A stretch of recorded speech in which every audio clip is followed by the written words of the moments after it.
Happy Deepavali wishes to one and all.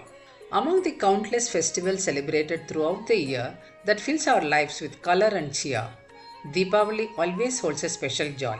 From the eldest in the family to the youngest, everyone glows with excitement. New clothes, delicious foods, sweets, friendly visits, laughter that spills into the air, and of course, the crackle of fireworks that greet the dawn. Though today's celebrations may be gentler than the days gone by, the spirit of Deepavali, its warmth and wonder, remain timeless. Across India, this festival is celebrated with devotion and delight. The first greeting that echoes through the homes and phone calls alike is always the same. Have you had your Ganga Snanam? The sacred Deepavali oil bath. For it is believed that on this day, the holy Ganga herself visits every water body, blessing all who bathe in it. Before sharing a few memories, let's wander for a moment through the many ways Deepavali glows across our land. Called Deepavali, Diwali, or Deepavali, this festival unfolds over 5 days in many regions, beginning on Krishna Paksha Trayodasi. In Maharashtra, it begins a day earlier, on Dwadashi, with Gomata Puja, the worship of the sacred cow. The next day marks Dhanvantri Trayodasi, when Lord Dhanvantri, divine physician and father of Ayurveda, rose from the cosmic ocean carrying the pot of nectar that is Amrita Kalasa. On this day, prayers are offered for health, long life, and prosperity. It is also celebrated as Dhanteras, when devotees worship Goddess Lakshmi and Lord Kubera, seeking abundance and grace. The following day, Chaturthasi, is Naraka Chaturthasi. It was on this day that Lord Krishna with Satyabhama destroyed the demon Narakasura. Blessed with a boon that only his mother could kill him, Narakasura grew cruel and arrogant. When Krishna was wounded in battle, Satyabhama, his consort and in truth the earth goddess, Narakasura's mother, took up arms and struck him down. As he lay dying, Narakasura repented.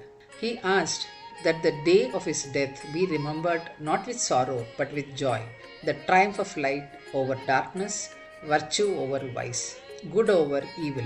And so, even today, people rise early, bathe in perfumed oils, wear new clothes, and greet each other with sweets and smiles, a reminder to light lamps not only around us but within us. In North India, Deepavali celebrates the homecoming of Lord Rama and Sita into Ayodhya after victory over Ravana. As they entered the city, every street and rooftop was lit with lamps, a sea of light welcoming truth and goodness. In West Bengal, Deepavali takes the form of Kali Puja, fierce and luminous in devotion. The new moon night Amavasya is dedicated to Goddess Lakshmi, bringer of wealth and fortune. The next day marks Govardhan Puja, recalling how Lord Krishna lifted Mount Govardhan to shelter his people, cow and cattle. And then comes Bhai Dooj, a tender celebration of the bond between brothers and sisters. Across our land and across the world, Deepavali glows in temples and homes, in cities and villages, a celebration of unity, devotion, and light. Even Jains and Sikhs mark this day with reverence. For Jains, it is the day Lord Mahavira attained enlightenment. For Sikhs, it is Bandichor Divas, the day of liberation, when Guru Hargobind Singh returned to Amritsar after freeing prisoners from captivity. The word Deepavali means a row of lamps. Its story stretches back to cosmic times, to the great churning of the ocean by gods and demons in search of the nectar of immortality. When the churning ended, the universe was flooded with a golden light. Far from the depths rose Goddess Mahalakshmi, radiant and divine. As she walked towards Lord Vishnu, lamps lit her path, the very first Deepavali, the dawn of light in the universe. Perhaps that is why even today Deepavali is dedicated to Lakshmi, goddess of beauty, prosperity, and grace. In Kerala, the festival is quieter. Their grand lights shine during Onam, Vishu, and Kartika Deepam. Yet, everywhere the message remains the same: the victory of light over darkness and goodness over evil. My childhood Diwali celebration memories or like fragrant jasmine, vivid, sweet, and full of laughter. We lived in a large ancestral home, shared by uncles, aunts, cousins, and neighbors.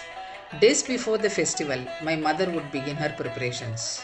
On the day of Deepavali, in the early hours, sometimes even at 2 in the morning, my mother would wake us. After our bath, we would wear our new clothes, pray, and seek blessings from elders. Then begin the morning parade, visiting each house in our joint family, proudly showing off our new attire. In those days, there were no ready made garments. We waited eagerly for the tailor to finish our dresses, sometimes just the night before Deepavali. That excitement, that simple joy was priceless. Even after marriage, the warmth continued, where my dear mother in law carried on the same traditions with devotions. Festivals like these have a quiet magic. They soften hearts, bring families close, and remind us that relationships are the real treasures of life. Today, life has changed. Homes are smaller, schedules tighter, celebrations quieter. But Deepavali still whispers the same timeless message to light the lamp not only outside but also within. For the brightest light is not in fireworks or candles, but in the radiance of a kind heart and a peaceful mind. May this Deepavali fill our homes with joy, our hearts with compassion, and our lives with wisdom. May the lamps we light tonight burn away our worries and remind us that every dawn begins with darkness and every heart can be a flame. With the humble prayers at the feet of Lord Vishnu and Goddess Lakshmi, I wish you all a radiant, peaceful, and a blessed Deepavali.